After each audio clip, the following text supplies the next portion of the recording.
호렙산에서 우리 엘리야가 받은 3명의 사람들을 세우라는 과제가 있었던 것을 우리가 기억해 보십시오. 우리 같이 한 말씀을 볼까요?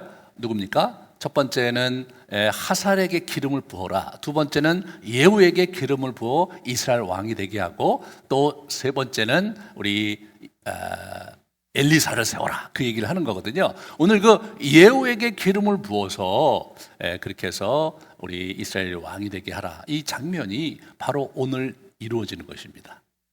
아합 왕이 죽은 지 정확히 14년 만에 드디어 그 하나님의 징계가 이루어지는 날, 그것이 바로 오늘입니다.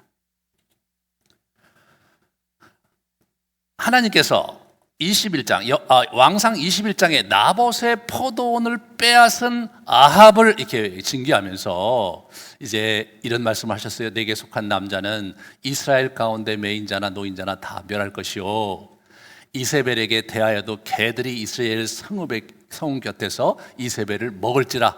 아합에게 속한 자로 성읍에서 죽은 자는 개들이 먹고 들에서 죽은 자는 공중의 새가 먹으리라고 이렇게 아주 강하게 이렇게 말씀을 하셨습니다. 그래서 그렇게 하려고 했는데 아합이 거기서 회개를 했어요. 물론 죄수지었지만 하나님께서 그래서 아합에게 기회를 주시고자 좀 심판을 연기하셨습니다.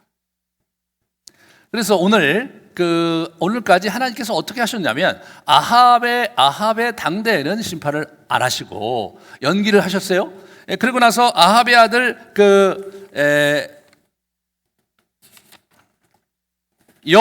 아합의 아들 여호람이 있는데, 그 여호람을 이렇게 기대하셨는데 이 친구가 아빠하고 엄마의 그 길을 충실히 따라서 하나님이 진노하셔서 그냥 2년 만에 그냥 병을 얻게 하셔서 데려가셨어요. 그러고 나서 다시 한번 기회를 주셨는데 그 사람의 이름이 이제 여호람이었습니다. 죄송합니다. 아하시아죠. 아합의 아들 아하시아. 근데 아합의 아들 이제 여호람입니다. 이름이 너무나 복잡해갖고 죄송합니다.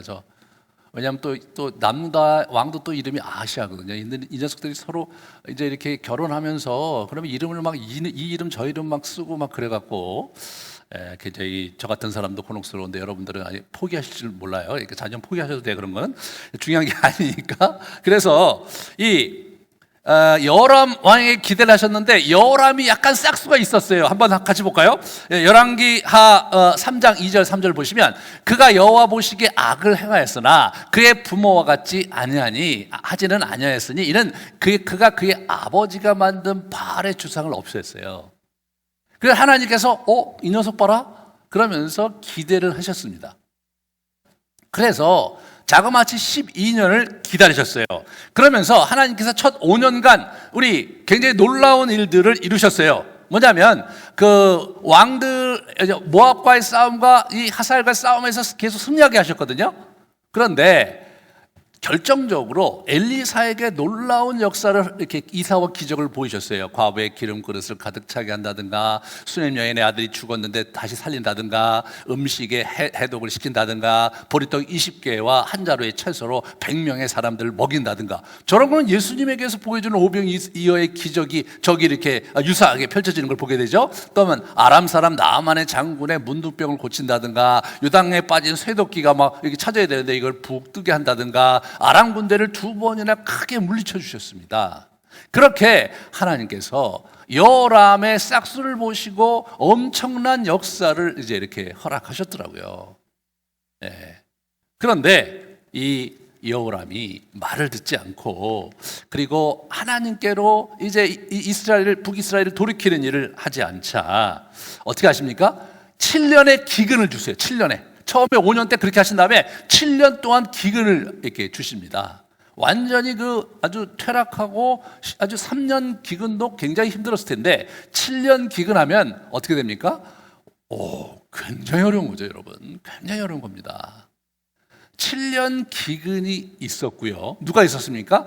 엘리사가 놀라운 이적과 기사를 행하고 있었어요. 그러면 자기 그 아버지 때 아합 때 엘리야 때 3년 기근, 3년 6개월의 기근 속에서 하나님께서 일하셨던 걸 이 친구는 잘 알고 있었을 텐데, 그러면 엘리사를 찾아가서 읍하면서 내가 여호와께 어떻게 해야 되겠습니까? 이런 얘기를 하면서 상황을 전환시킬 생각을 전혀 안 하는 사람, 그 사람이 바로 여호람이었고, 그래서 급기야 하나님께서 자신의 인내의 한계를 이제 도달하셔서 결국은 아합 가문에 이제 이렇게 징계를 하시는 것, 그것이 이제 오늘 이야기입니다. 아합 가문을 징계하시는데 오늘 9장과 10장에 쭉 펼쳐지면서 그 아합 가문이 아주 착실히 돌입당하는 것을 이렇게 보게 됩니다. 여기에 하나님의 그 시나리오가 이렇게 보게, 하나님께서 아합 가문을 이렇게 죽이시는 시나리오를 이렇게 우리가 보게 돼요. 그냥 한날에 그냥 잠을 자다가 그 가문 전체가 이렇게 몰살하는 그런 식으로 하질 않으세요. 하나님께서는 하나님의 사람들을 통해서 여러 가지 여건들과 상황을 만들면서 이게 그 환경 속에서 주변 사람들의 변화 속에서 그들을 등장시키셔서 마치 한 편의 드라마를 보듯이 이 아합 가문을 이렇게 완전히 이렇게 무너뜨리십니다. 그것은 하나님의 살아계심을, 하나님의 통치와 그의 어미를 보여주시고자 하는 그분의 기획이겠죠. 먼저 하나님께서는 이 아람 군대를 사용해서 위기를 조장하십니다. 하사엘에게 기름을 부어 베나닷을 죽이고 왕을 이제 이렇게 왕위를 이제 갖게 해요. 여러분, 하사엘이 아람 사람이에요. 근데 엘리사가 가서 기름을 부었어요. 하나님께서 이방 나라의 왕이지만 하나님의 도구로 쓰시겠다는 강력한 의지를 보여주시는 거죠. 그 다음에 남왕국의 아시아가 왕위를 즉위합니다.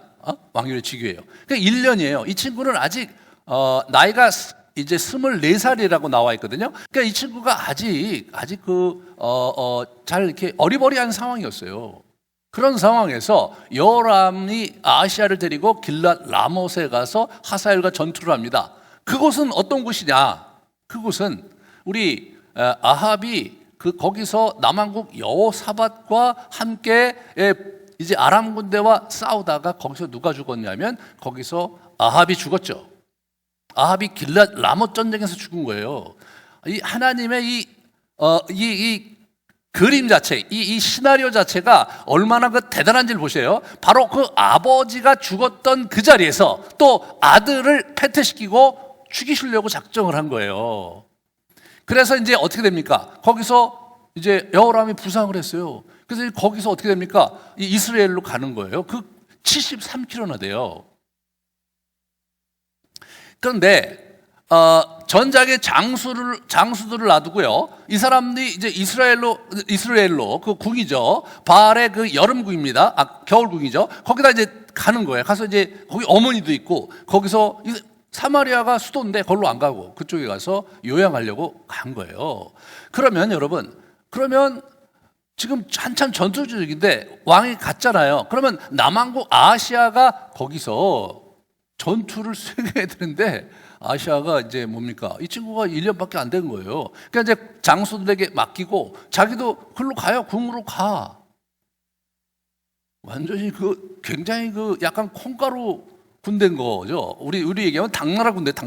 이거 왕들이 그렇게 가는 거예요.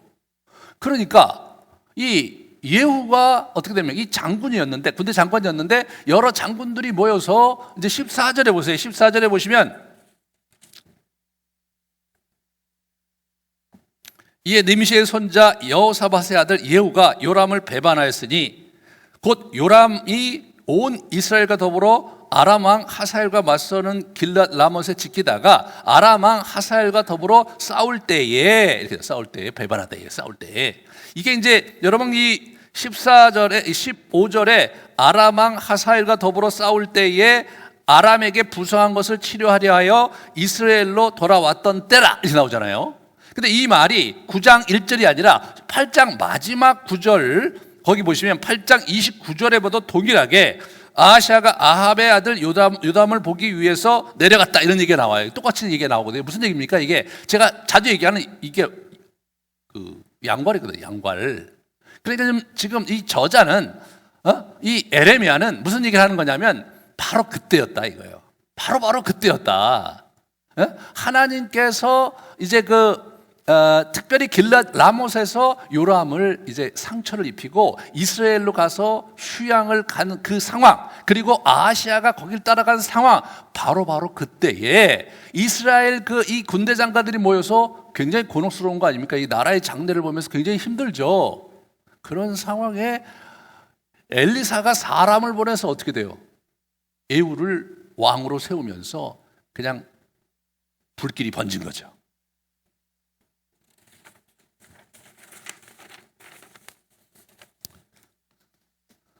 여러분, 그 상황은 어떤 상황이었는가 한번 가만히 봐야 돼요. 그 다음에 여러분, 이때 정치적인 상황은 남한국 북왕국이 바로 이세벨과 아달랴의 선악기에 놀아나고 있었어요. 여러분, 그 8장 27절을 같이 이렇게 보시죠. 왕하 8장 27절에 보면 이 아하시아가, 이 남한국 아하시아거든요. 여호와 보시기에 악을 행하였으니 그는 아합의 집에 사위가 되었다. 그러니까 그 어머니가 아달랴예요. 아달랴가 누굽니까? 아합의 딸이에요. 그러니까 이게 어떻게 됩니까? 아달랴가 자기 아들과 이 아합의 집 규수를 결혼을 시켜갖고 양가의 이 유대를 공고히 한 거예요. 그래서 북왕국에는 이세벨, 남왕국에는 이 아달랴, 두 여인이 지금 이 궁궐을 지배하면서 마코 세력의 실세를 갖고 있었던 거예요. 여러분, 그 왕하 10장에 보면 좀 어처구니 없는 일이 벌어지는데, 예후가 이제 아하시아를 죽였고 그다음에 여호람을 죽였어요. 그리고 이 사람이 이제 어디로 갑니까? 이스라엘궁에서 이제 사마리아궁으로 가요. 왜? 사마리아궁이 수도잖아요. 거기에 귀족들이 남아 있고 거기에 왕자들이 계속 있었거든요. 그러니까 거길 가다가 사람들을 만나는데 일단에 무리를 만났는데, 야, 너희가 누구냐? 아하시아의 형제라. 이 남한국 아하시아 형제라는 거예요. 근데 이제 왕자들과 태후의 아들들에게 문하라를 간대요. 지금 상황이 어떤 상황입니까? 길랏 라못에서 전쟁 중이에요. 그죠? 그리고 지금 거기서 상처를 입었어요. 누가? 북왕국 왕 요람이 상처를 입었어요. 그래서 이스라엘로 간 거예요. 골짜기 아니라 이스라엘 성으로 간 거죠. 아시아도 거기 간 거예요. 지기 아버지도. 근데 그러한 황망한 상황이잖아요, 나라가. 그런데 여기서 그 아시아의 아들들이 문안을 가는 거예요. 문안을. 이게 참 어처구니 없는 거 아니에요? 이게 뭐예요? 누가 보냈겠어요? 이게 이제 그 아달랴가 보냈겠죠. 왜 갔겠어요? 제가 볼 때는 정기적인 행차였을 것 같아요. 정기적으로 남한국에 있는 그 왕자들이 북왕국에 태우, 그게 누굽니까? 이세벨이에요. 이세벨을 아련하고 거기에 있는 그 또 귀족들을 아련하면서 그 왕족들을 아련하면서 유대 관계를 공고히 하는 거죠. 그런데 어떻게 돼요? 이 남한국 유다의 왕자들이 가는 거니까 복속돼 있는 거 아니에요, 지금? 그러면서 유대 관계를 강화하면서 뒤에 이세벨과 아달랴가 이렇게 완전히 장악하면서 좌지우지하고 있는 상황인 거예요. 이 사람들 두 사람은 뭐예요? 지금 전쟁 상황과 지금 북왕국이 국가적 재난을 당했잖아요. 7년 동안 기근이 있었고 전쟁에서 지금 왕이 지금 상처를 입었고, 이러한 말도 안 되는 상황에서 인사나 다니는 거예요. 쟤들이 인사할 때입니까 지금? 그렇잖아요. 완전히 정말 기강이 헤어져도 보통 헤어진 상황이 아니죠. 그런 상황에서 이 도탄에 빠졌죠. 민심이 도탄에 빠지지 않았겠습니까? 이 사람들이 어떻게 돼요? 이제 이 왕이 그렇게 된 상황에서 지금 나라가 꼴이 말이 아니잖아요. 장수들이 모여갖고 군대 장관들이 모여서 이거 어떻게 하나 하고 전전긍긍하고 회의를 하고 있었을 때 호련히 선지자 한 친구가 오더니 나하고 얘기 좀 하자. 그래서 예후가 누굴 얘기하는 거냐? 당신이요. 그러니까 이 사람이 이제 그 막사에 들어갔겠죠. 그래서 이 사람이 다짜고짜로 기름을 확 부으면서 이스라엘 왕으로 당신을 세웠단 말이에요. 여호와의 백성인 이스라엘 왕으로 당신을 세웠다. 그러면서 엄청난 징계의 메시지를 이제 이렇게 전하는 거죠. 자, 7절과 10절에 보시면 그 징계의 메시지가 나와요. 내가 나의 종 곧 선지자들의 피와 여호와의 종들의 피를 이세벨에게 갚아주리라. 아합에게 속한 모든 남자는 내가 다 멸절하되 아합의 집을 느밧의 아들 여로보암의 집과 같게 하며 아히야의 아들 바사의 집과 같게 할 거고, 이세벨은 어떻게 돼? 개들이 핥아먹게 할 거다. 개들이 먹게 할 거다. 뭐 이런 얘기를 하시는 거예요 지금. 여러분, 이 이 여로보암의 집과 바하사의 집을요 완전히 하나님께서 멸절시켰거든요. 그 집안을 완전히 도륙을 했어요. 내가 그렇게 만들겠다 이런 얘기를 누구에게 하느냐? 예후에게 하는 거예요. 가서 가서 네가 그렇게 해라 이거예요.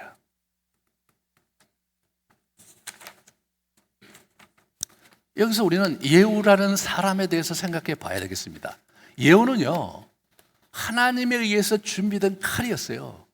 하나님에 의해서 준비된 남겨진 자였습니다. 그는 님시의 아들 여호사밧의 아들로 2절에 나오고 20절에 보면 님시의 손자 이렇게 나와요. 그죠? 그런데 여러분 실제로 원어에는 님시의 아들로 돼 있어요. 근데 우리나라 말로 볼 때는 그게 손자죠. 여러분 이게 잘 아셔야 될 게 이 히브리에서는요, 히브리 단어에서는 이게 손자, 아들 이런 거 구분이 없어요. 그냥 다 아들이에요. 그냥 다 자손이에요. 예. 그러니까 어떻게 됩니까? 저 증조 할아버지도 저기 증손자를 낳은 걸로 이렇게 번역을 해요. 예, 그렇게 단어를 썼어요. 그러니까 이게 뭐 몇 대니 이런 것들이 아무 의미가 없는 거예요. 그러니까 님시의 아들이기도 하고 여호사밧의 아들 이렇게 되는 거예요. 이게 뭐니까 님시의 손자가 맞지만 우리는 손자지만, 그죠? 우리는 손자지만 히브리 말로는 그냥 님시의 아들인 거예요. 이제 여러분 이게 이제 이 히브리 족보를 이해하는 데 있어서 이게 굉장히 중요한 포인트라 제가 말씀을 드렸는데 여호사밧의 아들이라고 하지 않은 이유가 뭘까요? 남왕국 왕이 여호사밧이었으니까 그 이름과 겹치지 않기 위해서 그렇게 님시 아들이라고 표현을 한 거예요. 이 사람이 아합 때부터 군대 장관이었던 거예요. 25절 이렇게 보면 나와요. 예후가 여호람의 시체를 나봇의 포도원에 던지라 명하는데요. 그게 뭐냐면 이거 그때 거를 자기가 기억하는 거거든요. 자기 그 부하에게 얘기를 하는 거예요. 야, 너와 나와 함께 그때 우리 그 나봇의 포도원을 그렇게 빼앗을 때 그 하나님께서 엘리야를 통해서 하셨던 데 기억나냐? 그러면서 아합과 이세벨에 대한 저주를 기억하고 있었어요. 이 사람이. 그리고 이분은 엘리야 시대에 이미 기름 부어 왕으로 세우기로 하고 지목된 사람이었고요. 이게 왕으로 이렇게 기름 부어 세워지는데 놀라지 마시오 여러분. 북이스라엘의 왕 중에 기름 부어 세운 사람은 이 사람 하나예요. 아무도 기름 부어 세우질 않았어요. 예. 그래 이분이 그러니까 무슨 얘기예요? 이분은 하나님께서 준비한 인물이라는 거예요. 하나님께서 준비한 인물이라는 거예요. 아합 가문의 유력한 그 군대 장관이 이게 누구였냐? 예후였는데 그는 하나님의 징계의 예언을 가슴에 품고 산 사람이에요. 예? 그리고 나중에 바알 제단을 완전히 선지자들을 다 죽여버려요. 이분이요. 이분은 제가 생각하기에는 우리 그 오바댜처럼 남겨진 하나님의 사람이었던 거죠. 하나님께서는 남겨진 하나님의 사람들을 통해서 일하시는 분이에요. 이분은 계속해서 그 마음에 걸렸던 거예요. 아합 시대부터. 예? 물론 아합의 군대 장관이었고, 예, 그리고 그 아들 아하샤의 군대 장관이었고, 또 그 아들 여호람의 군대 장관이었지만 늘 이게 나라가 이게 꼴이 뭐냐 이런 생각을 하시고 사셨던 것 같고 늘 하나님께 마음을 드리며 사셨던 분이 아닐까. 그렇게 우리가 한번 추측해 볼 수 있습니다. 그런데 이 님시의 아들 예후는 뛰어난 전사요 리더십이 있는 그런 사람이었어요. 이 탁월한 기마술. 여러분 오늘 본문에서 보면 이 예후가 이렇게 쭉 올 때 그 보초가 얘기를 해요. 뭐라고 얘기하냐면 이 파수꾼이 이제 얘기를 하죠.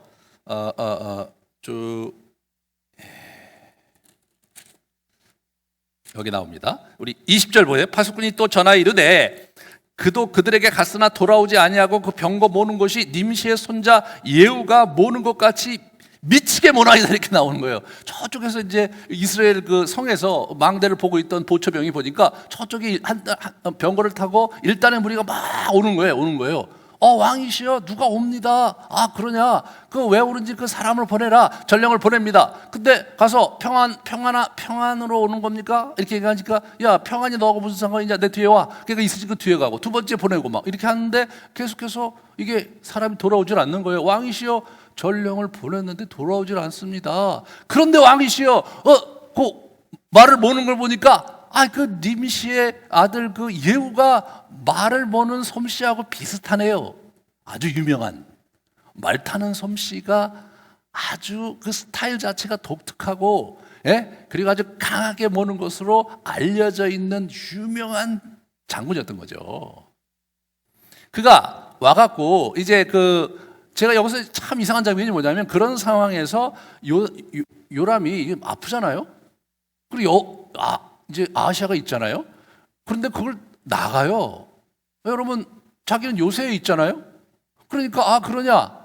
자기가 저기 어디입니까? 이 성 위에서 이렇게 쓰면서 그 앞에 이제 앞에 오면은 그때 가서 얘기를 해도 물어봐도 늦지 않잖아요. 그런데 이 친구가 나가는 거예요. 죽을래니까 이게 정신이 없는 거예요. 지금 분별력이 없는 거예요. 막 가갖고, 야, 너 좀 평화로운 마음으로 오는 거냐? 이런 얘기를 물어요. 이세벨에 의해서 수많은 하나님의 사람들이 다 죽고 그랬는데 무슨 개뿔 평안이냐? 그때서 아시아 배반이다. 그래요. 그때 이 친구가 활을 힘껏 쏴요. 정확하게 양 팔 사이에 쏘는데, 오늘 뭐 표현이 재밌어요. 염통을 그냥 관통을 했어요. 한 발의 화살로. 이 사람 그죠? 대단한 사람이에요. 이게 한 발로 화살을 쐈는데 염통을 쏜 거 아니에요. 염통을. 그런 장군이었던 거죠.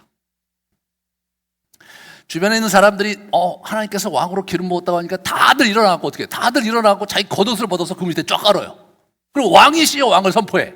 여러분, 겉옷을 밑으로 깐다는 얘기는 뭐냐면, 당신의 길을 우리가 뒤에서 이렇게 함께 하면서 이 구테타를 우리가 동참할 것이다. 우리가 당신에게 우리의 모든 것을 내려놓고 당신을 따르겠다는 고대 근동의 제스처인 거예요.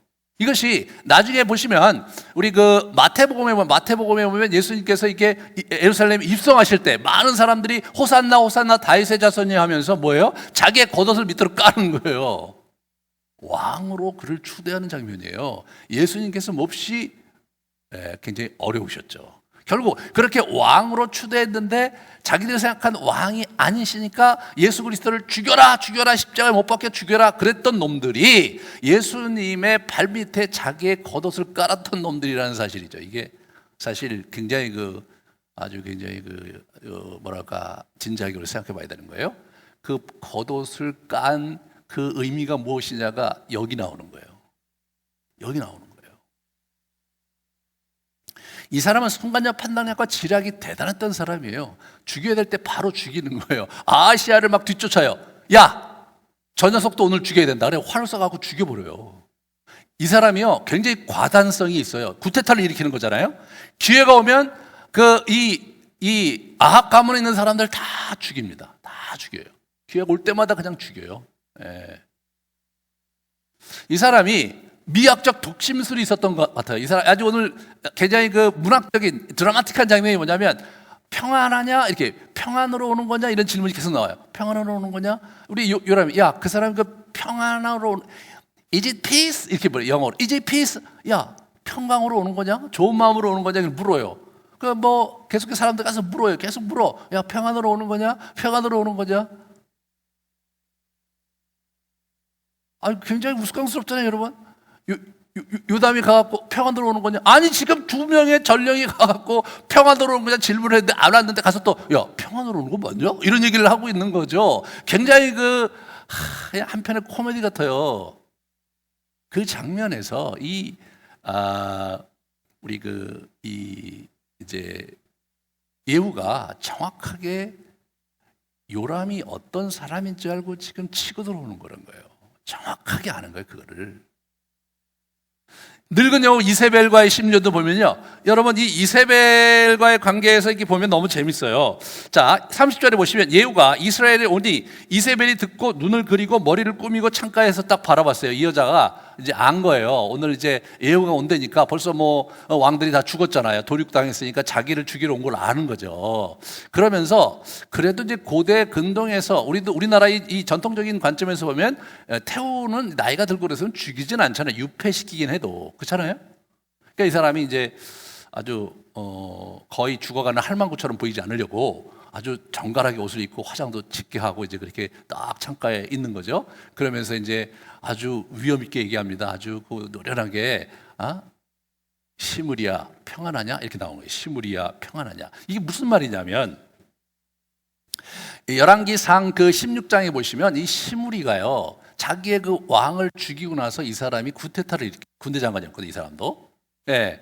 그러다가 사실은 오므리가 나타나서 어떻게 되냐면 오므리가 그때 이 오므리가 아합의 아버지거든요. 이 오므리 장군이 그 얘기를 듣고 다시 이렇게 마음의 힘을 모아갖고 왕으로 이제 이렇게 추대를 해갖고 시므리를 가서 그 해에 가서 그를 죽이는데 어떻게 했냐면 그 쳐들어왔을 때 이 사람이 자기 왕궁에 불사르고 자기도 불태워서 자살한 놈이에요. 그러니까 이 시므리 오네 이렇게 시므리 오네 이렇게 딱 이게 빈정거리는 거죠. 시므리 오네, 네, 평안하냐? 이게 얘기하는 거예요.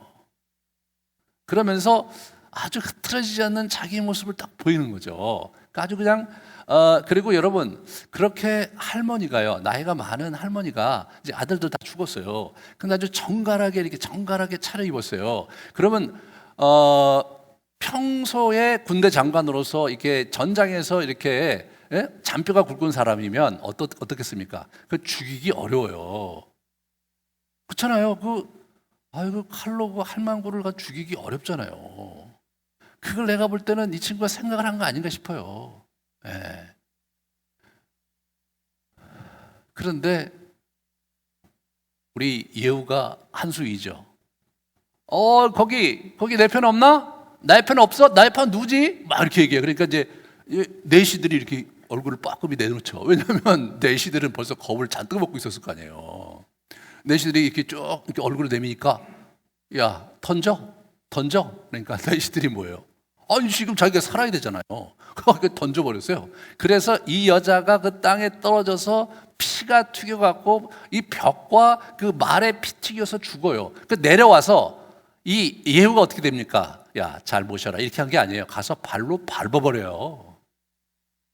그리고는 시체를 거기 방치한 채 들어가서 먹고 마셔요. 한참 먹고 마시다가 저기 시체를 걷어야지 그 왕족의 그 딸인데 그렇게 싹 사람을 보내니까 어떻게 됩니까? 가보니까 이미 개들이 물어뜯어서 거의 시체가 뭐 다 죽고 뭐 살도 다 해골하고 손, 발 이게 조금 남아 있는 거예요. 껄껄 웃으면서 그래 그 옛날에 그 엘리야가 예언했듯이 그 개에게 그죠? 개에게 다 찢겨 먹게 된다는데 그렇게 됐구만.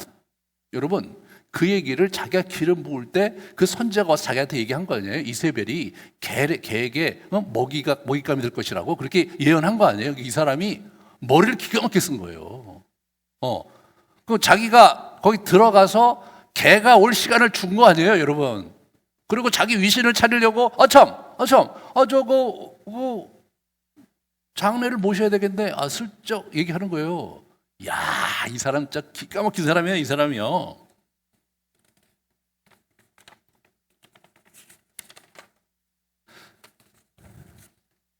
진짜 기가 막힌 정치 감각이 있었던 사람이에요. 아주 뛰어난, 아주 정치 공학적인 제가 이 북왕국 왕 중에 제일 재미난 사람이 이 사람이거든요. 이 사람만큼 정치와 지략이 뛰어난 인물은 북왕국에는 없었던 것 같아요. 그런데 여러분 한번 이 사람이 정치 감각을 한번 같이 보도록 하겠습니다. 요람 왕을 죽여요. 활로 심장을 딱 죽인 다음에 그러면 어떻게 나봇의 포도원에 딱 그 사람을 던지라고 그래요. 자기가 왕을 죽인 것을 지금 어떻게 정당화하고 있는 거예요. 그리고 일반 백성들이 보면 왕을 죽인 놈이 아니라 일반 백성들 엘리야의 예언을 성취한 사람이 되는 거예요. 그 자리에서 아합의 손자 요람 왕의 사위인 유다의 아하시아를 죽여요. 왜냐하면 이게 화근을 없애야 되거든요. 왜 죽여야 됩니까? 아달랴가 있거든요. 여러분 아달랴가 있는 거예요. 죽여야 돼. 그리고 또 아합의 자문을 죽이라고 그랬으니까 또 죽여야 돼. 그 다음에 이세벨을 내시가 밖으로 던져 죽게 만들어요. 이렇게 분위기 만들어 갖고 이세벨이 고도의 심지어를 쓰니까 속으로 싹 웃으면서 자기도 말 한마디로 그냥 죽여버리는 거예요. 그리고 이 사람이 아합의 아들 70명을 사마리아 귀족들과 교육자들이 어떻게 합니까? 이제 사마리아가 수도니까 사람을 보내갖고 야, 너 이거 왕의 아들들이 많은데 그 중에 가장 똑똑한 놈을 그 왕으로 세우고 나하고 한번 붙어보자 이런 얘기를 하는 거예요. 아니 지금 군대 장관이 다 밖으로 나와 있어요. 주된 병력이 다 밖으로 나와 있는데 그 병력이 다 누구의 손에 있습니까? 이게 님시의 아들 예후의 손에 있는 거 아니에요. 여러분 역사에서 봐요. 군대를 잘못 이게 파병을 했다가 거기 승리를 하면 돌아오면서 쿠데타를 일으키는 일들이 종종 있었거든요. 그래서 중국 역사에 보면 이게 이제 이렇게 군대 장관으로 세워서 오랑캐를 또는 뭐 자기들 나름대로 이렇게 적군을 물리치려 장군을 보내놓고 그리고 나서 이기면은 나중에 모함을 해서 그 사람을 죽여요. 그러니까 어떻게 됩니까? 지금 어떻게 됩니까? 이 상황에서 그 쿠데타라는 이런 상황에서 밖에 지금 실권 가지는 실세가 있는 거예요. 군사력을 가진 실세가 누구 예후예요. 군대를 그냥 그 사람이 다 갖고 있어. 그 지금 이제 왕을 죽였어. 그러면 자기들이 살 길이 없잖아요. 지금 이 사람들을 데리고 뭐 왕자들 뭐 변변찮은 놈들 데리고 싸워봐야 어떻게 되는 겁니까? 그거를 다 예후는 계산해 놓고 야 너희들 잘 생각해봐라. 나하고 싸울 수 있을지 생각해봐라. 그 얘기 뭐예요? 목숨이나 건져라. 나는 관심이 있는 게 그 왕자들이니까 그런 거잖아요. 그래서 이 사람들이 왕자를 그날 다 70명을 죽여요. 죽여서 그 머리를 가지고 이스라엘을 찾아옵니다. 거기다 우리 누굽니까? 우리 예후가 야 그거 문 앞에 그대로 쌓아둬라. 문 앞에 그대로 쌓아두는 거예요. 사람들한테 얘기하는 거죠. 엘리야의 예언대로 내가 아합 가문을 징계한 것이다 이거예요. 그러면서 어떻게 됩니까? 거꾸로 자기는 아합 가문의 왕자들을 죽인 게 아니에요. 백성들 입장에서 볼 때는 왕을 죽이질 않았어요. 그죠? 왕자를. 그러면서 진 이후 들어가서 그 왕자들을 죽인 그 귀족들을 또 가서 처단을 하는 거예요. 야, 이 사람 참 머리가 기가 막힌 사람들이에요. 이 사람이죠. 그 다음 걸 보시면 그 다음 걸 보여주세요. 슬라이드. 예, 저렇게 한 거잖아요. 예, 그 다음에 이세벨을 저렇게 멋있게 아주 어떤 사람이 멋있게 그림을 그렸어요. 저렇게 이제 죽였습니다. 수많은 사람들을 죽음으로 몰아쳤던 하나님의 선지자들을 죽였던 아주 당대의 아주 기가 막힌 그 여자였는데 아주 악녀였죠, 악녀. 하지만 그의 죽음은 비참했습니다. 하나님께서 징계하시는 방식이 저런 거예요. 네, 하나님께서 바로 그때 징계하시는 게 아니라 시간이 흐르면서 서서히 자기의 인생이 괴멸되면서 한순간에 그냥 무너져 버리는 거예요. 그 다음에 이렇게 넘어가 보시면 남유다에서 아합의 딸 아달랴의 아들들이며 손자를 다 죽여버립니다. 그리고 사마리아에 남아있는 아합에 속한 자들 또 다 죽여요. 그리고 레갑의 아들 여호나답, 이 레갑들이 경건주의자들이에요. 그 당시에 굉장히 하나님을 광야에서 신실하게 섬겼던 그런 사람들이어서 이 여호나답과 더불어서 바알 선지자들을 죽이고 산당을 제거하는 일을 이 사람이 하게 됩니다. 아주 치밀하고 그리고 정교하고 그리고 지략이 있게 착실히 아합 가문을 몰살을 시키는 거예요. 여러분 이 쿠데타라는 게 그런 거 아닙니까? 어디 한 곳에만 삐끗거리고 자칫 잘못하다가는 자기가 칼 맞아 죽는 게 쿠데타예요. 이 사람이 이 문제를 철저히 해결하지 않으면 자기가 어떻게 될지를 모르는 거예요. 내가 죽느냐 사느냐의 문제인데 이 사람이 이제 한 가지 더 나가서 뭐냐면 자기가 굉장히 많은 그 피를 흘려서 피를 흘려서 이렇게 군주가 된 쿠데타를 일으킨 그런 사람으로 기억되기를 원치 않고 하나님의 사람으로서 하나님의 명령을 받들고 하나님의 징계를 하면서 악을 퇴치하고 왕이 된 그런 사람으로 자기 자신을 이렇게 어필하고 이미지 메이킹하는 사람이죠. 이 정치 공학의 대가입니다. 여기서 우리는 한번 가만히 우리가 이제 한번 정리를 해보기 원하는 것은 뭐냐면 하나님의 나라의 그 이 흐름이라는 것이 이 들판에 숨겨진 잔불 속에 흘러가고 있다는 것, 이 영적 하강기에는 여러분 저는 시골에서 이제 자랐는데요. 이렇게 들판에 이렇게 불이 이렇게 나잖아요. 이게 불이 나요. 이렇게 이제 가을이고 이제 봄이고 불이 날 때 가서 그걸 끄는데 조심해야 될 것은 잔불을 완전히 꺼야 돼요. 그렇지 않으면 다 꺼진 것 같은데 저쪽에 또 불이 나고 다 꺼진 것 같은데 불이 나고 그러면서 산으로 붙어버리면 이게 활활 타버리거든요. 불이 꺼진 것 같은데 안 꺼진 거예요. 이 영적 하강기에 하나님의 나라의 모습이 그런 거죠. 보일 듯 있는 것 같은데 없는 것 같고 없는 것 같은데 있는 것 같이 그렇게 하나님의 나라의 하나님의 통치가 역사의 저변에 흘러간다는 것이죠. 여기서 하나님께서 붙잡으시는 굉장히 중요한 가치는 뭐냐면 그것은 여호와의 백성을 위한 거예요. 여호와의 백성을 위한 심판이에요. 오늘 본문에서 우리 이 엘리사의 그 선지자가 가서 그렇게 이제 얘기를 하는데 여기 6절에 한번 보세요. 예후가 일어나 집으로 들어가니 청년이 그의 머리에 기름을 부으며 그에게 이르되 이스라엘 하나님 여호와의 말씀이 내가 내게 기름을 부어 여호와의 백성 곧 이스라엘 왕으로 삼노라. 여호와의 백성 이스라엘 왕으로 삼는다. 북왕국의 여호와의 백성들을 위해서 지금 이 징치하시는 거예요. 하나님의 관심은 누구에게 있느냐? 언약 백성들에게 있는 겁니다. 그들을 위해서라면 악한 정권을 도륙하는 일에 잠시도 주저하지 않으신 분이 바로 이런 분이시라는 거예요. 이분이시라는 거예요. 여호와의 백성을 위한 하나님의 통치가 도도하게 역사의 저변에 흘러가는 거죠. 그렇지만 하나님의 이 심판이라는 것은 자비로 유보하면서 회개의 기회를 자꾸 주시는 거예요.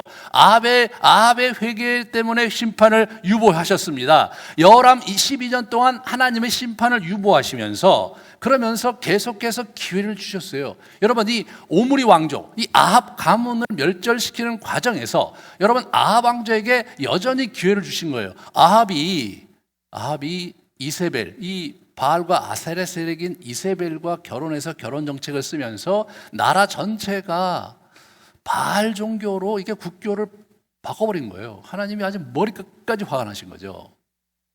그럴 때 하나님께서 하신 것은 뭐냐면 자비예요. 그러면서 계속해서 그들을 이 아합 가문을 일깨우기를 원하셨어요. 그래서 유력한 선지자 둘을 보냈습니다. 하나가 엘리야고 둘째가 엘리사입니다. 여러분, 이 엘리야와 엘리사가 이런 북왕국 전체에 있어서 또는 남왕국 전체까지 합해서 이런 놀라운 이사와 기적을 행했던 사람은 없었습니다. 하나님께서 엘리야와 엘리사를 보내서 이 아합 시대와 그리고 이 여호람 시대에 놀라운 이사와 기적을 행하면서 하나님께서 무슨 얘기를 하시는 거예요? 여기는 내 땅이다. 이 친구들은 내 백성이다. 그러므로 너는 나의 살아있는 능력과 임재를 보면서 돌아와라. 그걸 아주 강력하게 얘기하시는 거예요. 강력하게 얘기하시는 거예요. 그런데 이 친구들이 돌아서질 않는 거죠. 그러나 가시적으로는 어떻게 돼요? 자기들의 통치가 있고 자기들의 세력이 굳건하고 말이에요. 이 아람과의 싸움에서 이기고 이런 일이 벌어지는 거예요. 여러분, 현상적으로는 여호와의 선지자가 뭐라고 그러든 안 하든 간에 그들은 잔불에 지나지 않는 거예요. 주된 흐름은 자기들의 통치죠. 자기들의 통치예요. 자신들의 통치 저변에 하나님의 선지자들에 의해서 간간히 잔불이 이렇게 피었다 꺼지는 것 같고 피었다 꺼지는 것 같은 그러한 불의 흐름이 있는데 그것을 무시하는 거예요. 이 사람들이요. 무시한 거예요. 어느 날 그 잔불이 타올라서 그들을 완전히 불살라 버리는, 그래서 여로보암 집안과 바하사 집안까지 같이 멸절당하는 그런 장면을 우리가 보게 되는 겁니다. 여러분, 이 이후에 예후를 기름 부으셨는데 예후 그 가문도 정말 바알을 섬기지는 않았지만 그렇지만 그 여로보암의 죄 속에 살았어요. 금송아지를 섬기면서 하나님을 섬기기보다는. 그렇지만 아합 가문같이 멸절시키지는 않았습니다. 남유다도 진짜 문제가 많았어요. 정말 여호와를 섬기는 그런 아주 좋은 훌륭한 왕도 있었지만 그렇지 않은 그 므낫세 같은 정말 기가 막힌 놈들이 있었거든요. 하지만 그들의 가문을 아합의 가문처럼 멸절시키지는 않으셨습니다. 그 얘기는 지금 에레미야 선지자가 이 글을 누구에게 쓰는 거냐면 바벨론 포로로 가 있는 이스라엘 유다 백성들 그리고 남겨진 유다 사람들에게 쓴 거거든요. 첫 번째, 하나님의 심판은 엄중하다. 하나님의 심판은 없는 것 같지만 엄중하다.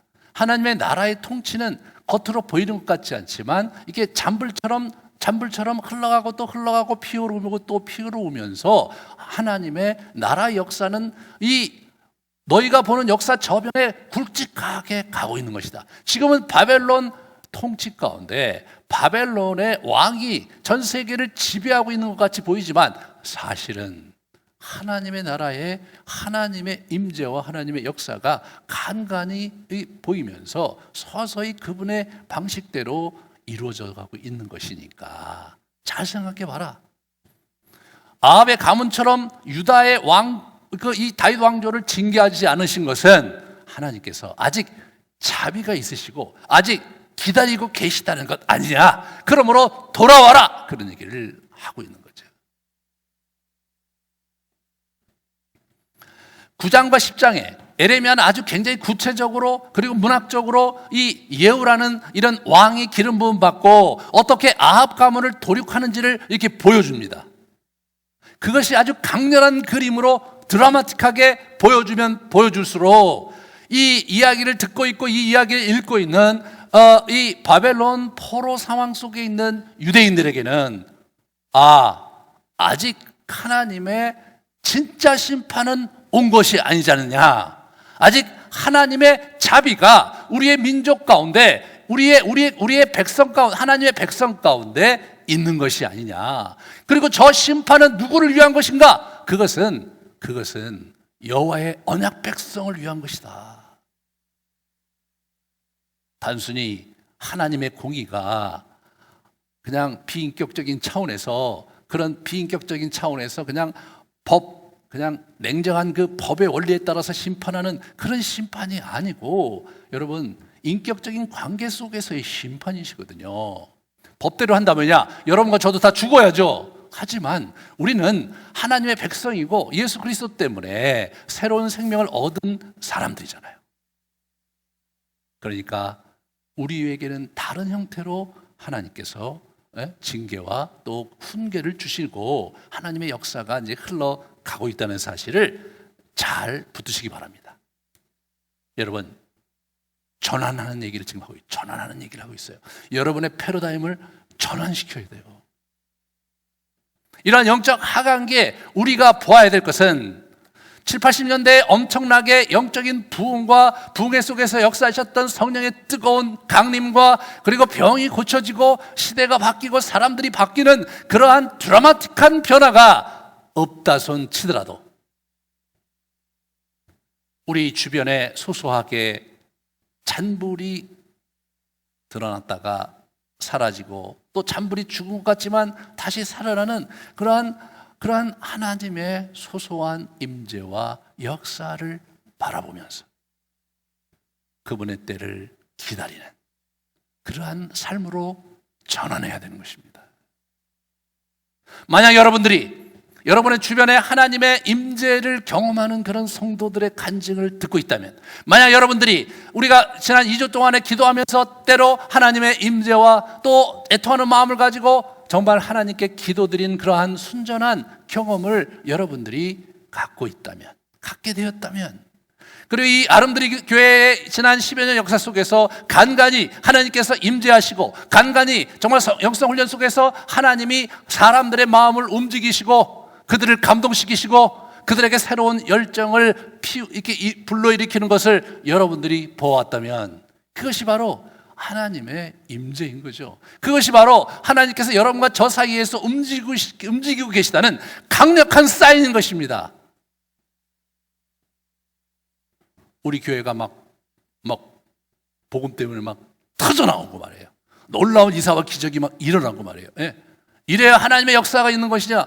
그런 시대가 아닌 거예요, 여러분. 그런 시대가 아닌 것이에요. 우리가 그런 패러다임을 한쪽으로 이렇게 내려놓으실 필요가 있는 거예요. 이 시대의 하나님의 역사는 잔불처럼 슬쩍 일어났다가 사라지고 슬쩍 일어났다가 사라지는 그러한 불이라는 거예요. 그러한 불씨와 불이 꺼지지 않고 지속적으로 피어나고 있다면 그것은 여전히 하나님께서 우리 안에 통치를 하시고 여전히 우리 가운데 기대를 가지시고 여전히 우리 생에 함께하고 계시다는 강력한 사인입니다.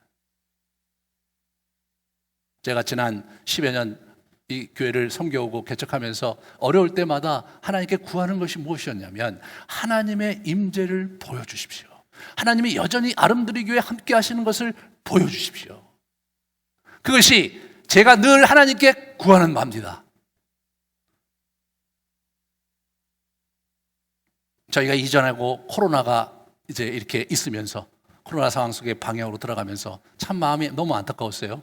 그래서 그때 우리 같이 기도하면서 성찬식으로 제가 이렇게 예배를 같이 이제 하면서 하나님의 임재를 구했고, 그리고 제가 정말 하나님께 구하는 것은 무엇이었냐면 정말 우리가 모일 수 없지만 우리 이 줌을 통해서 영성훈련을 할 때 하나님께서 임재하는 것을 보여달라고 간절히 기도하면서 제가 줌을 가지고 여러분 영성훈련을 시켰던 것을 여러분 아실 텐데, 거기서 하나님의 임재를 경험하는 분들이 있었던 거예요.